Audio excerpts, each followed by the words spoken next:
Olá, pessoal, boa noite. Hoje nós vamos continuar, nas nossas reflexões aqui acerca do livro Ação e Reação. Nós estamos seguindo aí no capítulo 7. Na semana passada, nós tivemos a oportunidade de refletir aí o início do livro sobre algumas questões que já começaram a ser levantadas, tanto por André Luiz como pelo Hilário, ao espírito do Sanzio, que a gente vai falar um pouquinho mais para frente, que é esse grande mentor espiritual aí que vem em encontro deles naquela localização, passar realmente algumas instruções. Todo esse capítulo ele gira em torno das questões da justiça, das questões de causa e efeito. A gente conversou bastante sobre isso na semana passada, sobre a questão do karma, sobre como isso se aplica na vida do espírito, E nós também estamos implicados nisso.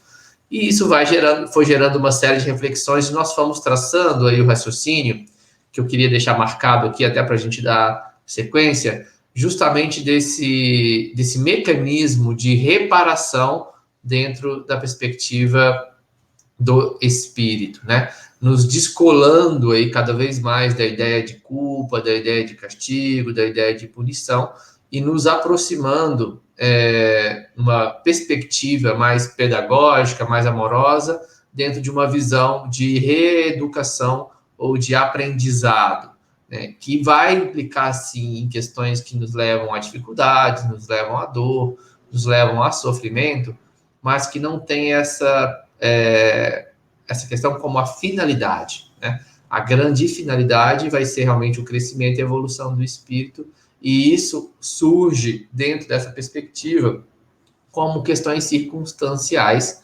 dentro da lei de causa e efeito, ou ação e reação, que dá nome a esse livro. Então, vai ser desse ponto que nós vamos continuar hoje. Antes da gente iniciar a nossa fala, eu vou convidar vocês que estão aí acompanhando para a gente poder fazer uma oração. Sempre importante a gente buscar a inspiração, o amparo e a proteção do alto, para que a gente possa ter as nossas mentes também arejadas, E assim a gente conseguir aprender aquilo que vem de encontro mesmo à nossa necessidade. Então, vou convidar vocês para que também fechem seus olhos, que possam respirar profundamente.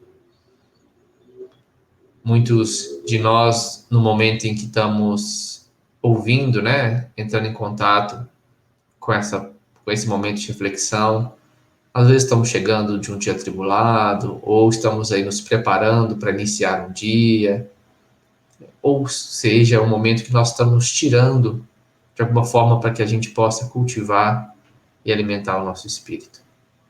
E assim nós nos colocamos nessa posição, nessa postura de entrega à presença do Criador no nosso caminho, para que a tua luz e o teu amor possa vir de encontro realmente ao nosso coração, nos fortalecendo, nos amparando, nos intuindo, nos ajudando a crescer e a progredir cada vez mais. Obrigado, Jesus, pela tua presença amiga em nossas vidas, pelo teu amor, pelo teu carinho. Fica conosco, abençoe os nossos lares, que as reflexões de hoje possam vir de encontro à nossa necessidade, nos ajudando a cada dia nos aproximar mais de Ti. Fica conosco, Senhor, hoje, amanhã e sempre, que assim seja. Então vamos lá. Só recapitulando brevemente aí do que a gente está no contexto, em que esse capítulo acontece, a gente tem então uma aproximação do Sanzio, que é esse espírito que desce, de elevadas esferas espirituais através de um fenômeno análogo a um fenômeno de materialização no plano espiritual, em que inclusive são utilizados, alguns médios que têm essa propriedade, ou essa particularidade como ferramenta de trabalho, para que isso pudesse ser viável. E isso é uma rotina dentro dessa localização, dessa casa, mansão da paz, onde aqueles trabalhadores ali têm a oportunidade de perguntar algumas questões, o Sanzio também dá algumas deliberações sobre alguns casos, etc. É uma forma de organização e de funcionamento, O diretor dessa instituição é o Drúzio, e a gente vai ter, o Silas é um ajudante, um colaborador com uma função muito importante, né? Tem uma função de coordenação de respeito também naquela casa, e o André, Luiz e o Hilário estão ali como visitantes, né, como trabalhadores, e então fazem parte daquela reunião. E aí, dentro desse, a gente fez uma primeira parte semana passada, e de hoje para frente, em determinado momento, então o Drúzio convida o André Luiz e o Hilário para se aproximar mais do Sanzio, e eles têm uma oportunidade de fazer uma série de perguntas. E isso é muito interessante, porque desse meio do capítulo para frente, do capítulo 7, são todas perguntas e respostas, é como se fosse um pinga-fogo com o Sanzio, né? O André Luiz e o Hilário aí como repórteres espirituais, né? Eles são caracterizados assim em diversas obras, tem essa postura interrogativa, né? De perguntas e tal. E aqui eles vão fazer isso. Então, o que nós vamos conversar nesse segundo momento é justamente sobre essas perguntas e essas respostas, né? Eu vou trazê-las para a gente poder conversar um pouquinho, e em cima delas nós vamos refletindo aí sobre o que a gente pode tentar aprender dessas questões, né? Então, vamos lá. Eles estavam conversando, então, na semana passada sobre as questões de causa e efeito, sobre o karma, sobre as questões de ação e reação e justiça, e agora eles começam a tentar como se aprofundar, mas ao mesmo tempo desembaralhar. É essa visão que eu tenho, assim. É como se eles quisessem entender mais profundamente como isso acontece, mas ao mesmo tempo também eles vão como se fosse desenrolando um novelo, assim, né? Para que isso realmente possa ter um sentido. Então, a primeira pergunta, né, que eles dirigem ao Sanzio é essa: amado instrutor, à face da gravidade de que a lição se reveste para nós, o que devemos entender como sendo o bem e o mal? Só retomando um pouquinho, ele estava falando justamente das ações, das consequências, das repercussões das nossas ações na nossa vida espiritual, na nossa vida carnal, né, terrena. E surge esse conceito, essa questão de fazer o bem, de fazer o mal. E eles já então jogam essa pergunta para o Sanzio. Então tá, se nós temos como objetivo buscar crescer, evoluir, a gente está entendendo que as nossas ações têm essas repercussões, que tudo isso vem para o nosso crescimento, que tudo isso vem para o nosso aprendizado, mas como que eu devo entender aquilo que é bem e o mal? Se isso, na concepção terrena, né, física, é tão, às vezes, plural, distinta, e varia tanto com o tempo, com a cultura, na perspectiva espiritual, né, na sua visão, que está mais próximo aí da compreensão da lei de Deus do que nós, como que a gente poderia entender o bem e o mal? E o Sanzio é muito feliz na resposta ao nos dizer o seguinte: o bem, meu amigo, é o progresso e a felicidade, a segurança e a justiça para todos os nossos semelhantes e para todas as criaturas de nossa estrada, aos quais devemos empenhar as conveniências de nosso exclusivismo, mas sem qualquer constrangimento por parte de ordenação puramente humanas, que nos colocariam em falsa posição no serviço, por atuarem de fora para dentro, gerando muitas vezes em nosso cosmo interior, para nosso prejuízo, indisciplina e a revolta. Olha que interessante o que ele está dizendo como definição de bem. É interessante porque o Sanzio, dentro de uma característica da personalidade dele, tem uma forma de trazer, uma forma de falar, uma forma de colocar as questões que ele busca sempre dar um sentido muito claro. Ele busca muita clareza nas falas dele, sem muita, vamos dizer assim, firula na fala, né? São falas diretas, profundas, mas claras, assim, para nos dizer o seguinte: não tem muito segredo, é simples, o que não deixa de ser difícil, né?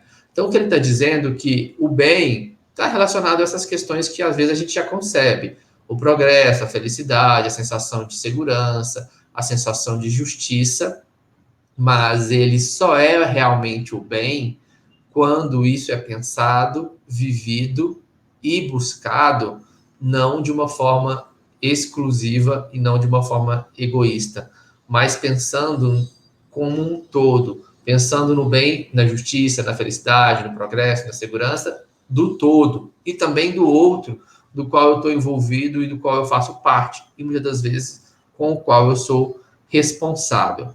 E ele vai continuar o texto dizendo que muitas das vezes, para que isso seja possível, para que isso ocorra, vai ser preciso que em algum momento eu venha deixar de lado, ou venha me empenhar, né, em oferecer aquilo que para mim vem como um ganho. Assim, é como se eu olhasse para aquilo que eu tenho realmente de muito, nesse convite é mesmo do exercício da caridade, e conseguisse também pensar naquilo que eu posso abrir mão dentro dos privilégios que eu tenho também em direção ao outro, né? Então, existe esse movimento de caridade, mas existe, para além da pensar a caridade como ação em si, né, da execução do ato, seja ele mental ou físico, mas existe uma concepção de uma postura interna, de uma forma de olhar a vida antes, né, de pensar no outro, de pensar também no benefício do outro, né? E isso, para ele já começa a desenhar essa definição de bem. E que quando, assim, eu me coloco, às vezes, puramente aí na concepção que ele traz aqui, né, do egoísmo, do exclusivismo, muitas vezes, internamente, eu vou estar gerando um prejuízo devido a essa construção, né, da indisciplina e da revolta. Por que indisciplina e revolta? Porque atrás do pensamento do egoísmo, né, e do orgulho, existe muitas vezes a ideia de que eu não estou sendo saciado nos meus desejos, eu não estou tendo aquilo que eu mereço, eu não estou tendo aquilo que eu quero, eu não estou tendo aquilo que eu gostaria, né? E quando muitas das vezes eu me sinto frustrado dentro das minhas expectativas, isso é muito comum dentro da vivência de todos nós, eu vou criando em cima disso um sentimento de revolta e indisciplina. E esse sentimento, às vezes, de revolta e indisciplina, ele vem justamente por uma não compreensão do que é realmente o bem. Porque o bem deixa de ser, muitas das vezes, aquilo que eu quero, aquilo que eu desejo, aquilo que eu acho que eu preciso, para ser aquilo que nós precisamos, muitas vezes para ser aquilo que eu necessito e não preciso. Então, existe um questionamento daquilo que é bem enquanto o meu bem e daquilo que é bem enquanto o nosso bem. É isso que ele está trazendo. E ele continua dizendo: o bem será, desse modo, nossa decidida cooperação, ou seja, quando a gente decide cooperar com a lei, a favor de todos, ainda mesmo que isso nos custe a renunciação mais completa, visto não ignorarmos que, auxiliando a lei do Senhor e agindo de conformidade com ela, seremos por ela ajudados e sustentados no campo dos valores imperecíveis. E o mal será sempre representado por aquela triste vocação do bem unicamente para nós mesmos, a expressar-se no egoísmo e na vaidade, na insensatez e no orgulho, que nos assinalam a permanência nas linhas inferiores do espírito. Então vamos refletir um pouquinho sobre esse trecho. A gente vai fazer isso durante esse encontro, né? Trazendo as ideias do Sanzio, que por elas já são muito interessantes, e a gente vai tentando dar algumas pinceladas daquilo que a gente compreende como importante, né? Então, primeiro, quando ele traz essa concepção, decidida cooperação com a lei. Essa palavra decidida, ela é muito forte e, no meu entendimento, muito bem colocada nesse local, porque ela vai nos dizer dessa necessidade da decisão. É preciso ter uma escolha para isso, é preciso ter uma vontade diante disso. Não se trata de um movimento aqui, pensando em nós que ainda carregamos as nossas imperfeições, as nossas dificuldades, de algo inconsciente, de algo automático, porque o bem enquanto automatismo, ele ainda não existe em nós. Então, vai ser preciso um esforço, uma decisão, uma procura, uma vontade, para que isso possa ser realizado e concretizado dentro da nossa esfera de ação. né? Então, essa primeira palavra, decidida cooperação, essas duas palavras, né, mas firmando a decisão aqui, ela vem justamente nesse convite a uma proatividade, de uma atividade e de uma escolha de fazer o bem. É claro que diante dessa escolha, nem sempre a gente vai conseguir realizá-la da forma que a gente gostaria, do jeito que a gente gostaria, no momento que a gente gostaria. Nós, a todo momento, somos convidados a uma adaptação e uma transformação. E nessa escolha, muitas das vezes, a gente vai errar, ou vai fazer de uma forma incorreta, ou não vai fazer da forma que a gente achava que seria o melhor. Mas eu estou decidido a fazer o bem, né? Eu vou fazer de novo, até que o momento eu vou conseguir fazer de uma forma melhor. Mas eu decido por fazer o bem, né? Eu não estou fazendo bem porque eu acho que eu vou ganhar um recurso financeiro com isso. Eu não decido fazer o bem porque eu acho que se eu não fazer o bem eu vou para um umbral. Eu não decido fazer o bem porque me mandaram fazer o bem. Todas essas motivações que eu citei agora, elas são processos para que a gente possa construir dentro de nós a decisão de fazer o bem, por fazer o bem, né? Porque eu escolho, porque isso é bom, porque isso está alinhado com a lei do Criador, né? Naturalmente, o que o Santos vai continuar dizendo aqui, quando eu faço isso, muitas das vezes através da renúncia, através de abrir mão de algo que é importante para mim, nós seremos ajudados e sustentados no campo dos valores imperecíveis. Então, o que ele está dizendo? Esse ganho que vem com o bem que a gente faz, pela escolha de fazer o bem que a gente faz, que é essa sustentação, que é essa ajuda no campo dos valores imperecíveis, ou seja, no campo dos valores da alma, da nossa essência, né? Isso é natural, isso também faz parte da lei divina. Eu não vou receber isso porque eu quero, eu não vou receber isso porque eu desejo ganhar isso, né? Naturalmente, enquanto eu faço o bem e me coloco nesse movimento, isso vem como uma repercussão natural. E olha que interessante ele colocar isso aqui, porque a gente costuma falar de lei de ação e reação, ou de lei de causa e efeito, muito apegado às consequências, às vezes, negativas de determinadas ações. E a gente se prende nisso, né? É muito difícil a gente ver uma fala ou a gente refletir sobre isso, sobre ação e reação, dentro da perspectiva das coisas boas, né? Porque a gente fica com receio justamente de cair nesse lugar, assim, de estar fazendo para receber algo em troca. Mas da mesma forma que a lei de ação e reação, ou a lei de causa e efeito, se aplica às questões difíceis, aos erros, aos equívocos, ela também se aplica ao bem que a gente faz, às coisas boas que a gente consegue realizar, às construções que a gente vai fazendo na vida, as mudanças, a transformação, nosso empenho de ajudar as pessoas que estão à nossa volta, ou, enfim, a obra de caridade que a gente exerce. Tudo isso também se aplica à lei de causa e efeito. Ela não é uma lei do mal, ela não é uma lei da imperfeição, ela não é uma lei natural. E isso é muito consolador e deve nos ajudar a apaziguar também um pouco o nosso coração na nossa caminhada, né, no nosso progresso aí como espíritos em evolução. Tá? Então, da mesma forma que a lei de ação e reação se aplica às questões ruins e os equívocos que a gente vem a ter, com vários atenuantes, ela também se aplica às coisas boas que a gente realiza e isso é natural, tá? Isso não está no nosso controle, não está no nosso desejo, não está na nossa vontade de modificar a lei, né, de Deus. Ela é assim. E ele continua dizendo: o mal será sempre representado por aquela triste vocação do bem unicamente para nós mesmos, né?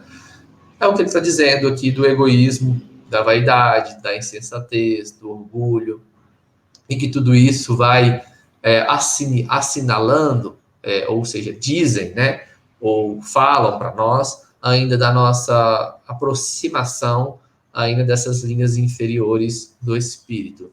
isso tem dois sentidos. Tanto o sentido de olhar para aquilo que a gente tem de dificuldade, vamos encarar a nossa sombra, encarar as nossas imperfeições, mas também no sentido de nos impulsionar para frente, né? Nos jogar para o progresso, nos convidar à transformação. Se a gente ficar só no apego de olhar ainda, falando, nossa, como eu sou egoísmo, como eu sou egoísta, né? Como eu sou orgulhoso, como eu sou vaidoso, e ficar nessa ruminação mental, vamos dizer assim, né? Isso não tem valor, viu? Isso não ajuda muito. O movimento de se fazer algo em relação a isso é o mais importante, né? Cada um no seu tempo, cada um no seu momento, da sua forma, mas a gente tem que tentar trazer essa reflexão que esse espírito está trazendo para a gente aplicar a nossa vida. E aí eu trouxe algumas perguntinhas do livro dos Espíritos, para a gente ir fazendo essa amarração. Eu achei muito interessante, porque eu fui buscar um pouco essa questão do bem e o mal, e é muito, assim, interessante mesmo, acho que é essa palavra, como as coisas estão tão ligadas, assim, né? Tão conectadas, as ideias são tão coesas, assim, né? Mostrando que tem algo de verdade aí para a gente olhar, né? Então, lá na questão 643 do Livro dos Espíritos, Kardec vai questionar, né, os espíritos o seguinte: há quem, né, existem aqueles, né, que não consiga fazer o bem? Olha que interessante, né? A gente está falando de bem, de mal aqui. Kardec lá pergunta: tem alguém que não consiga fazer o bem? Porque se existir alguém que não consiga fazer o bem, se essa resposta for sim, isso joga por terra um pouco a fala do Sanzio, né? Vocês vão concordar comigo, porque se alguém não consegue, no sentido de que não é possível ser feito, não é de que eu não tenho vontade de fazer, não consegue, né? Não é possível de ser feito, é igual, sei lá, eu tenho alguma deficiência física que me impede de realizar uma tarefa, assim, não é possível realizar aquela tarefa com aquela deficiência, né? Então, se alguém tiver, isso joga por terra a fala do Santos, né? Então, Kardec coloca essa pergunta e os espíritos nos trazem o seguinte: não há ninguém que não possa fazer o bem. Pronto. Então, não há ninguém que não possa fazer o bem. Isso já corrobora toda a fala do Sanzio, isso dá o substrato de todo o convite que o Sanzio vem fazendo na fala dele do exercício, enfim, que isso é possível de ser feito para todo mundo. E os espíritos continuam: somente o egoísta nunca encontra oportunidade de o praticar. Basta que se esteja em relação com outros homens para se ter ocasião de fazer o bem. E cada dia da existência oferece uma possibilidade a quem não estiver cego pelo egoísmo. Fazer o bem não consiste somente em ser caridoso, mas em ser útil, na medida do possível, toda vez que o auxílio se fizer necessário.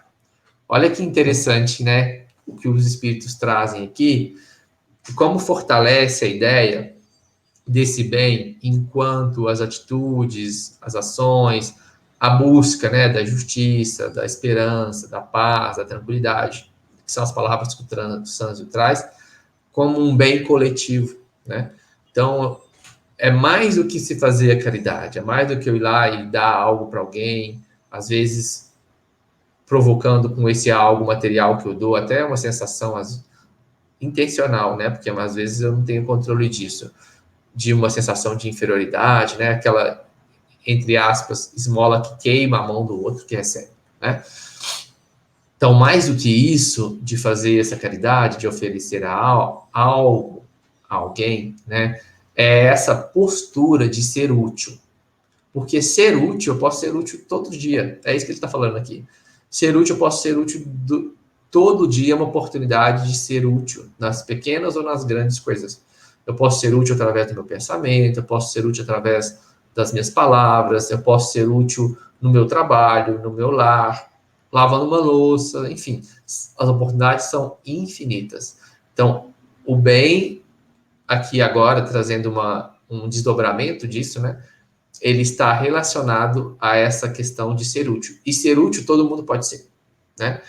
Independente da deficiência física que eu venha a ter, independente do momento que eu viva, independente do local que eu esteja, da minha situação financeira, econômica, né?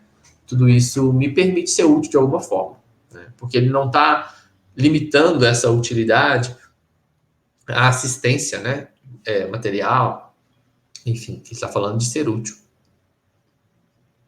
E isso todo mundo pode ser, né? Na pergunta anterior, eu não coloquei na ordem, foi de propósito, na pergunta 642, Kardec pergunta para os espíritos: não fazer o mal é suficiente para o espírito progredir?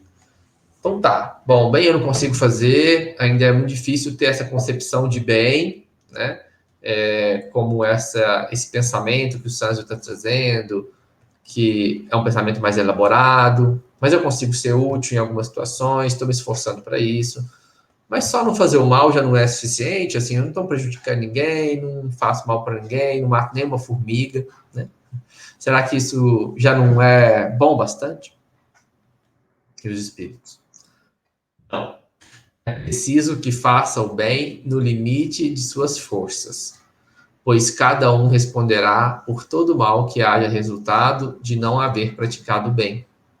Olha que interessante, né? Toda vez que eu escolho não fazer o bem, de alguma forma aquele bem que eu não faço, ele pode resultar em um mal. A partir do momento que eu deixo de fazer algo, ou escolho não fazer algo. Então, não fazer o mal não é suficiente, porque a atitude neutra nesse sentido, né, ficar em cima do muro nesse sentido, pode por si só provocar também o mal. É isso que os espíritos estão dizendo. Então, toda vez que eu deixo de fazer algo, e isso acarreta no mal de alguém, ou isso traz um prejuízo para alguém, isso também vai ter alguma repercussão. E mais uma vez, não é uma repercussão, tipo, então eu deixei de fazer o bem, Deus vai me castigar por isso. Não é isso. É porque à medida que a gente vai evoluindo e crescendo como espírito, isso vai pesando para nós, para nossa consciência, né? Então, é fácil a gente pensar isso com um exemplo. Se em algum momento, ou dessa vida mesmo, ou em outras experiências, era tranquilo para mim, por exemplo, passar na rua, né, e ver alguém, sei lá, duelando com alguém e matando alguém, hoje para mim eu passo, isso não é aceitável, né? Se em algum momento da nossa cultura, da nossa sociedade, eu concordava ou não me afetava passar por alguém e ver alguém xingando, sendo preconceituoso, racista, por exemplo, menosprezando alguém, ferindo alguém ou dizendo algo para alguém por uma questão de cor de pele, né, de tom de pele, hoje para mim não é aceitável. Isso me traz indignação, isso mexe, me incomoda, né? Então, veja bem, assim, que não são as situações por si que modificam, né? Não foi a situação de existir ou não existir, por exemplo, racismo, existir preconceito, que modificou.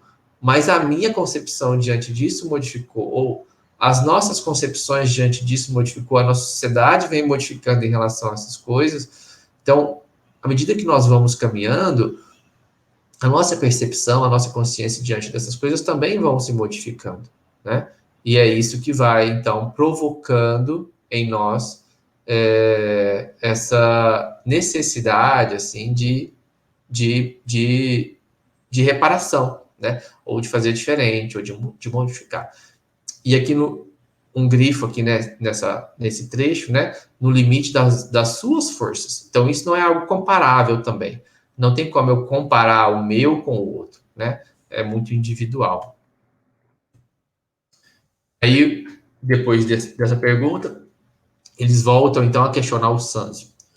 Generoso amigo, poderíamos ouvi-lo de alguma sorte quanto aos sinais kármicos que trazemos em nós mesmos? Né? Ou seja, aquilo que nós fomos gravando no nosso psiquismo. E ele diz com um exemplo muito interessante. Cada planta produz na época própria, segundo a espécie a que se ajusta. E cada alma estabelece para si mesma as circunstâncias felizes ou infelizes em que se encontra, conforme as ações que pratica, através de seus sentimentos, ideias e decisões na peregrinação evolutiva. A planta de começo jaz encerrada no embrião, e o destino a princípio de cada e ao princípio de cada nova existência está aguardando na mente. Com o tempo, a planta germina, desenvolve-se, floresce e frutifica. E também, com o tempo, a alma desabrocha ao sol da eternidade. Cresce em conhecimento e virtude, floresce em beleza e entendimento e frutifica em amor e sabedoria. Olha que interessante esse exemplo, né? Ele vai fazer a comparação justamente com esse embrião da planta, né? E todo esse movimento natural dela de emergir, florescer, né? E frutificar com a alma, né? Com aquilo que a gente tem ali também latente em nós, com aquilo que a gente também tem ali guardado em nós. Ele vai dizer disso, né? Que cada alma vai estabelecer em si mesma, ou seja, vai armazenando aí nesse embrião as circunstâncias felizes ou infelizes que a gente foi construindo aí através da nossa trajetória evolutiva, né? Que no começo, quando criados, né, na nossa existência, assim como a semente guarda ali nela, né, nesse embrião, todo aquele arcabouço de potencialidade, né, de coisas a serem trabalhadas, de coisas a serem evoluídas, a gente também guarda isso na nossa mente, né, na nossa mente enquanto corpo mental, né, vamos pensar assim, na estrutura aí mais fixa, no sentido assim, que não modifica tanto, né, que a gente tem outros corpos também, corpos espirituais que vão se modificando ao longo da evolução, mas o corpo mental é um corpo vamos dizer assim, mais estável, vamos dizer assim, né? Ele é o que comanda os outros corpos, onde a gente armazena as nossas questões, as nossas lembranças, vamos dizer assim. Então, a analogia desse embrião da planta, né, do corpo mental, a cada nova existência, aquilo vai florescer, vai precisar ser trabalhado, vai precisar ser visto, e através do nosso esforço, então, a gente vai modificando, né, e trabalhando essas circunstâncias. Ele continua. A planta, porém, é uma crisálida de consciência, né? A planta e planta mesmo, que dorme largos milênios, rigidamente presa aos princípios da genética vulgar que lhe impõe os caracteres dos antepassados. Então, a planta está vinculada ali à hereditariedade, está vinculada ali ao determinismo, né? Por causa do momento que aquele princípio inteligente, que a gente sabe que habita ali, no seu estágio de evolução. Então, a planta tem uma particularidade em relação a isso. A alma humana é uma consciência formada, né? Ela já tem o livre-arbítrio, ela já passou por esses estágios, retratando em si as leis que governam a vida. Então, a partir que eu tenho uma consciência formada, e o Livro dos Espíritos vão nos dizer que é na consciência que as leis divinas estão inscritas, né? Eu já tenho ali, então, uma noção que vem junto com essa noção desse pensamento contínuo, dessa forma de entender e viver a vida, eu tenho ali, inclusive, acoplado a ideia de livre-arbítrio, né? E já dispõe, até certo ponto, de faculdades com que influir na genética, modificando-lhe a estrutura, porque a consciência responsável herda sempre de si mesma, ajustada às consciências que lhe são afins. Ou seja, enquanto a planta segue um determinismo, uma hereditariedade ali vinculada pelo processo daquele princípio ali inteligente ainda rudimentar, nós, enquanto consciência já formada, nós já não estamos presos, né, a esse determinismo.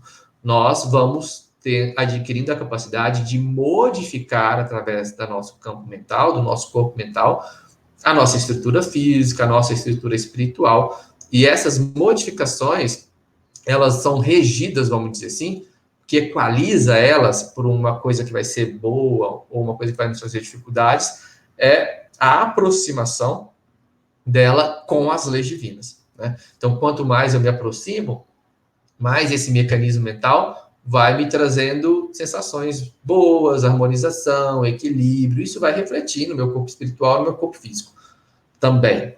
Quanto mais eu me distancio disso, mais isso vai causando distúrbio, desequilíbrio, né? Desarmonia. E isso vai precisar de usar, então, vão precisar entrar em jogo, né? Os mecanismos de reharmonização, a lei de causa e efeito, a lei de ação e reação, para que isso possa ser equalizado novamente.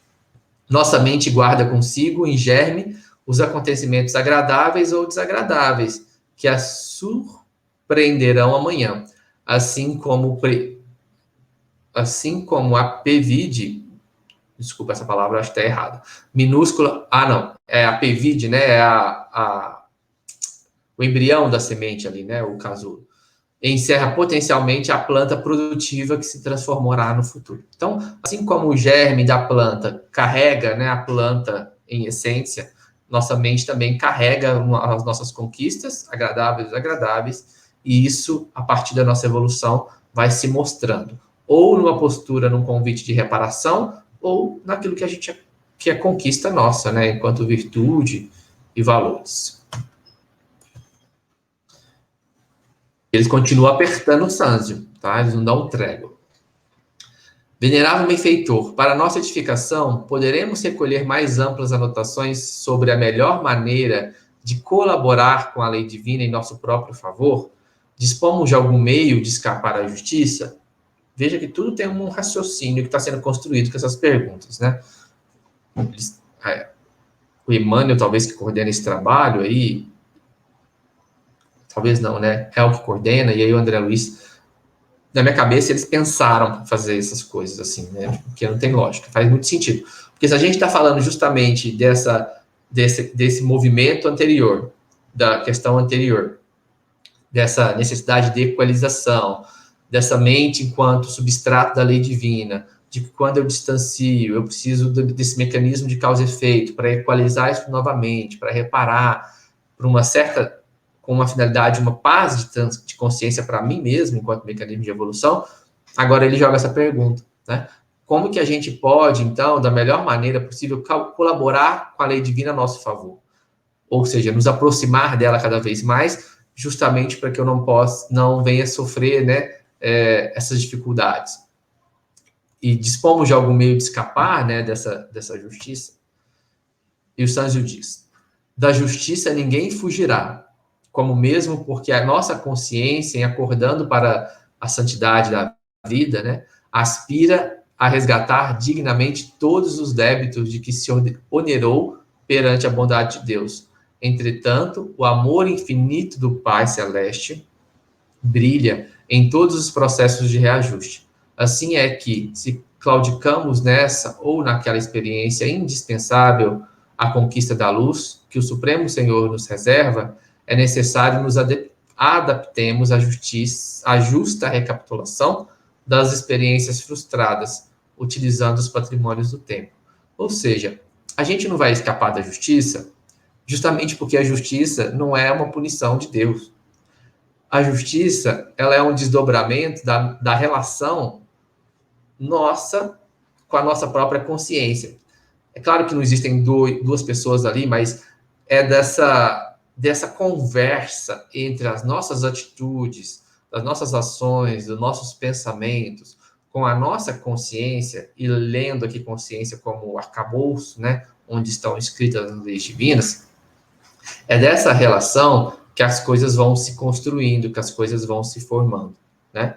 E aí a gente vai tendo essa construção, essa ideia, né? Essa conquista dentro do que o Espiritismo traz para a gente, que vai nos convidando a progredir, a reforçar, a refazer, e a nos transformar, e a nos melhorar. Como para uma construção de uma sensação de quitação conosco mesmo, né?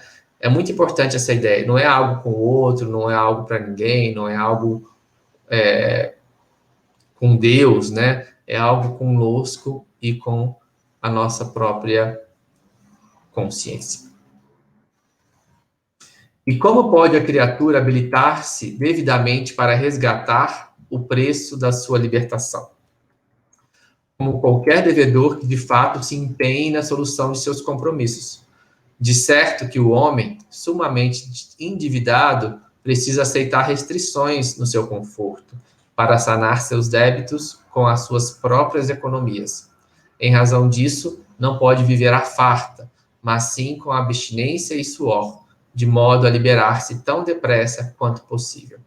Então, se a forma de eu me aproximar de Deus, né, dessa lei de Deus, ou de me quitar quitar, né, diante dessa justiça, que não é uma justiça externa, é uma justiça interna, né, é uma justiça da própria consciência nossa, que vai nos trazendo essa necessidade, essa libertação desses equívocos, né, ele vem dentro do exemplo que o Sanzio dá, que é sempre bem claro, assim, né, como um devedor, assim, a gente vai precisar se empenhar, se implicar, se fazer, se esforçar, para que isso possa ser construído, para que isso possa ser modificado. É claro que isso vai nos exigir sacrifício, vai nos exigir fazer algumas economias, abrir mão de algumas coisas, não vai dar para viver na fartura, né? Se eu estou devendo, se eu tenho um compromisso para alguém, não dá para esbanjar e viver como se não tivesse amanhã, como se eu não devesse para ninguém.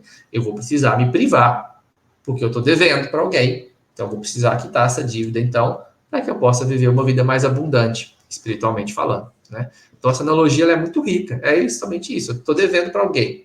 Então, como é que eu vou exigir da vida, né, dentro de uma concepção geral, uma vida farta, abundante, cheia de coisas, maravilha, alegrias, e só alegrias, né? Se eu tenho que pagar ainda, né? E esse outro que eu tenho que pagar não é de ninguém, né? É comigo mesmo. Então, esse movimento de esforço aí, de transformação, é o nosso movimento de libertação. Isso sempre feito, e aí eu vou caminhando para a gente encerrar aqui, né, esse finalzinho desse capítulo, com uma atitude de compreensão, com uma atitude de entendimento, sem ficar aí se martirizando, se culpando, né? Não acredito que seja isso que Deus espera de nós, uma penitência eterna.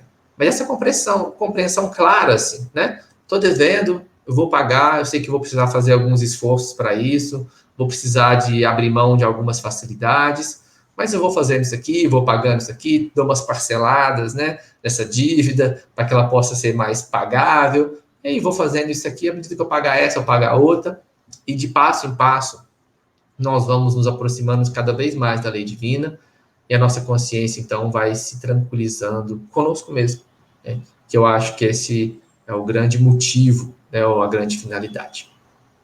Tá bom? Espero que tenha sido útil para vocês essas reflexões. Convido a vocês a lerem o capítulo por si mesmo. Cada hora que a gente lê, a gente tem uma concepção e entendimento diferente. Cada pessoa que lê também, isso vai tocar a ela, né, de uma forma diferente. Então, convido que a partir das reflexões vocês possam também revisitar o capítulo, lê-lo novamente. E tenho certeza que novas percepções, novas ideias, novas questões vão surgir daí. Tá bom? Que Deus nos abençoe, nos ilumine, nos ampare bastante, que a gente possa sempre caminhar aí fazendo a nossa parte e vamos pagando as nossas parcelazinhas aí com aquilo que a gente tem, com aquilo que a gente pode, sem deixar de pagar, nos esforçando. Certamente um dia a gente vai estar livre, né, nos sentindo livres, né, conosco mesmos aí dentro dessa caminhada evolutiva. Fiquem com Deus, um beijo grande e até o nosso próximo encontro. Tchau, tchau.